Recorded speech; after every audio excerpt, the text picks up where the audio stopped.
सैन्यस्य सज्ञार्थं तान् ब्रवीमि ते। प्रिय श्रोता बंधुओं, एक आपसे निवेदन है हमारा, जितने भी हमारे दर्शक हैं, जितने भी हमारे श्रोता हैं, वो कृपया वीडियो को पूरा देखें, क्योंकि एक बात का ही पूरा वीडियो है जिसमें बात पूरी होती है। यदि आप पूरा वीडियो नहीं देखेंगे तो आपकी को समझ में नहीं आएगा और तुरंत आप इसको इग्नोर कर देंगे। तो इसलिए पूरी बात हमारी समझ में आ जाए, तो इसलिए हम पूरा वीडियो देखें। और इसमें यदि कोई आपकी बात समझ में नहीं आती, मेरी बात आपकी कोई समझ में नहीं आती है, तो आप जरूर हमें कमेंट करके बताइए, ताकि हम पुनः प्रयास करके अगले धारावाहिक में आपकी जिज्ञासा को पूर्ण कर सकें। आपने पिछले धारावाहिक में श्रवण किया था कि दुर्योधन ने जिस समय पांडवों की व्यूह रचनाकार सेना को देखा तो वह अपने आप में भयभीत हुआ और भयभीत होकर के अपने आचार्य, अपने गुरु द्रोण के पास में जाकर के बोला कि शत्रु पक्ष की सेना में बड़े बड़े धनुषों वाले बड़े बड़े बलवान महारथियों को देखो। हे गुरुदेव, पांडवों की व्यूह रचनाकार इस विशाल भारी सेना को देखिए। तो दुर्योधन ने शत्रु पक्ष की सेना को देख करके भयभीत होकर के उनके जो प्रमुख सेनापति थे उनको उसने बताया। अब गुरु द्रोणाचार्य जी से दुर्योधन कहता है कि हे गुरुदेव, अब आप हमारी अपनी सेना के भी महारथियों के बारे में जान लें। तो कहने का हमारा अभिप्राय है कि दुर्योधन ने जब शत्रु की सेना को देखा, विचलित हुआ, भयभीत हुआ, तो उसे अपनी भी सेना के महारथियों के बारे में ज्ञान है। तो इसी प्रकार से हम प्रायः दूसरों के बल को, दूसरों के ऐश्वर्य को, दूसरों के धन को, दूसरे के परिवार को, दूसरों के रूप सौंदर्य को देख करके हम अपने आप में उद्विग्न हो जाते हैं, विचलित हो जाते हैं, कहते हैं प्रभु तूने हमें कुछ नहीं दिया और इस व्यक्ति के पास में सब कुछ दिया। तो आपको ईश्वर ने क्या दिया है, पहले तनिक अपने आप में भी झांक करके देख लेना चाहिए। तो दूसरे की तुलना में हमें भी ईश्वर ने कम नहीं दिया है, वो हमारा परमात्मा है। तो हमें उद्विग्न होने के बजाय, विचलित होने के बजाय, ईर्ष्या करने के बजाय हमें जब अपने गुणों को और अपने कहना चाहिए कि अपनी उपलब्धियों को जो ईश्वर ने मुझे दे रखा है उनको भी देख करके हमें ईश्वर का धन्यवाद करना। देखिए, ईश्वर पक्षपाती नहीं है, पक्षपाती हमारे कर्म हैं। अब सुखी हम कैसे हों, प्रश्न वही हमारा रहेगा अभी भी। देखिए, सुख क्या है? सुखी होने के लिए पहले हमें अपने भीतर झांकना चाहिए, अपने आप को जानना चाहिए। आखिर हम कौन हैं, हम क्या हैं, हमारे भीतर क्या क्या चल रहा है, क्या क्या द्वंद्व हो रहा है। देखिए, जिस समय विराट ब्रह्म ने इस जीव की उत्पत्ति की, अर्थात मानव शरीर की संरचना की, तो इसमें प्रत्येक चीज उन्होंने बनाई और काम, क्रोध, मद, लोभ, मत्सर, अहंकार, राग, ईर्ष्या इत्यादि ये विकार भी उत्पन्न किए। इसके बावजूद उन्होंने 5 कर्मेंद्रियां, 5 ज्ञानेंद्रियों को विद्यमान किया हमारे शरीर के अंदर, और इन सबों का शासक एक बनाया मन, जो मन इन सब का शासक है। इंद्रियों का वैसे शासक क्या है? इंद्रियों का राजा भी बताया गया है, और ये इंद्रियों का राजा होने के साथ साथ इंद्रियों का गुलाम भी है। इंद्रियों के वशीभूत ये हो जाता है।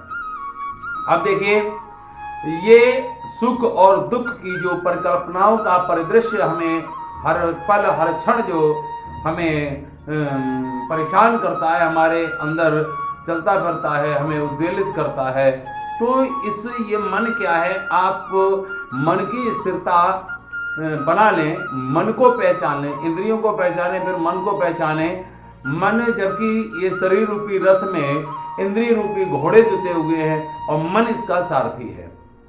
तो अब सारथी, जो कहने का तात्पर्य है कि हमारी कोई गाड़ी है और उस गाड़ी का ड्राइवर जो हमने बना रखा है, वह ड्राइवर निरंकुश है, हमारा अनुशासन नहीं मानता है, वो नशे में गाड़ी जब चलाता है तो उसका कितना भरोसा किया जाए, ये कब तक चलाएगा, कब तक हमारा जीवन इस गाड़ी में सुरक्षित है। तो मन जो है, मन को हमें पहचानना है और मन को संयमित रखना है। मन बहुत काम की चीज है, मन से काम लेना चाहिए। आइए हम आपको एक उदाहरण के द्वारा जोड़ना चाहते हैं, समझाना चाहते हैं, आप समझने का प्रयास करें। एक राजा था और उस राजा के जितने भी सैनिक थे, सेवक थे, वह सब बड़े आलसी हो चुके थे, क्योंकि राजा बड़े सहनशील और सीधे थे। तो समय पर हर कार्य राजा का नहीं होता था। तो अब राजा इस बात को लेकर के बड़े चिंतित रहते थे। एक दिन मन में प्रश्न आया कि चलो क्यों ना हम अपने गुरुदेव के पास में चलें और अपने गुरुजी के पास चल करके हम अपनी समस्या का समाधान पाते हैं। तो गुरुजी के पास में जब राजा पहुंचा तो राजा ने गुरुजी से निवेदन किया कि गुरुवर, हमारे पास बहुत काम है। माना कि हमारे पास सेना, शासक और तमाम कर्मचारी हैं, किंतु वे बड़े लापरवाह हो चुके हैं और समय पर कार्य पूरा नहीं करते हैं। हमें कोई ऐसा शक्तिमान सेवक दे दो ताकि हमारा हर कार्य समय पर पूरा हो जाए। तो गुरु महाराज ने, गुरुदेव जी ने जब राजा की बात को सुना तो गुरु जी ने कहा, ठीक है राजन, हम तुम्हें एक ऐसी असाधारण शक्ति देते हैं जो संभव कार्य को भी करेगा और असंभव कार्य को भी क्षण मात्र में करके आपको देगा और आपकी ही आज्ञा का पालन करेगा। हर समय आठों याम आपकी सेवा में वह हाजिर रहेगा। तो राजा प्रसन्न हुआ। गुरु जी ने उसी समय अपने तपोबल के द्वारा एक ऐसे वीर पुरुष को प्रकट किया जो वह बड़ा असाधारण पुरुष था और कहा कि जाओ इस राजा के पास में जाओ, यही राजा तुम्हारा स्वामी है। राजा से एक बात और गुरुजी ने कहा, राजन, इसको हर समय काम में ही लगाए रखना। जिस क्षण आप इसको काम नहीं देंगे, ये काम की पूछेगा और आपने काम नहीं दिया तो उसी क्षण ये आपको खा जाएगा। राजा ने कहा, ठीक है गुरुदेव, हमारे पास तो बहुत काम है और ये काम से ही कभी नहीं फुर्सत पाएगा तो हमें कब खाएगा। राजा उस सेवक को लेकर के अपने महल में आ जाते हैं और राजा जो कार्य बताते थे वह सेवक तुरंत कहते ही कर देता था और फिर हाथ जोड़ करके खड़ा हो जाता, बताओ स्वामी, हमारा क्या काम है, हमें क्या करना चाहिए। तो राजा का क्षण मात्र में असंभव और असाधारण कार्य हो जाता था।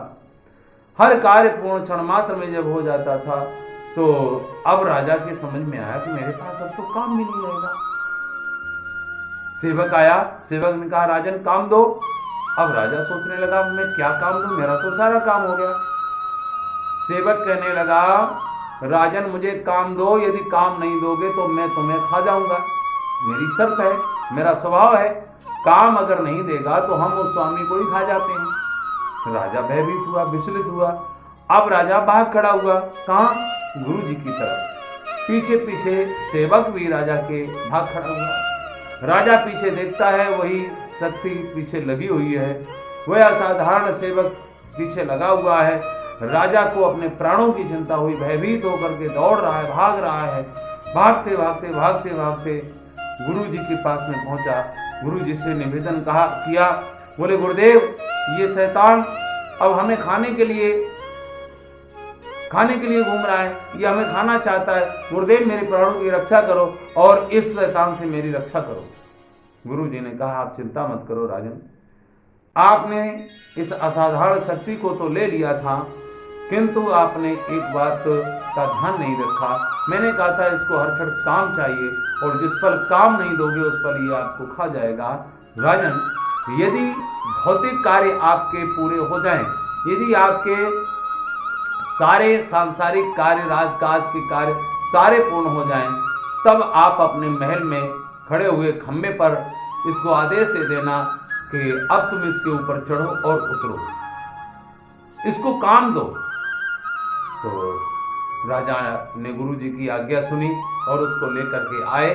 काम होता था तो काम में लगाते थे, और जब कार्य पूर्ण हो जाता था तो उसी महल में खड़े हुए खंबे पर कह देते थे कि तुम इसके ऊपर चढ़ो उतरो, जब तक हम तुम्हें दूसरा कोई काम ना दें तब तक इसी खंबे के ऊपर चढ़ो और उतरो।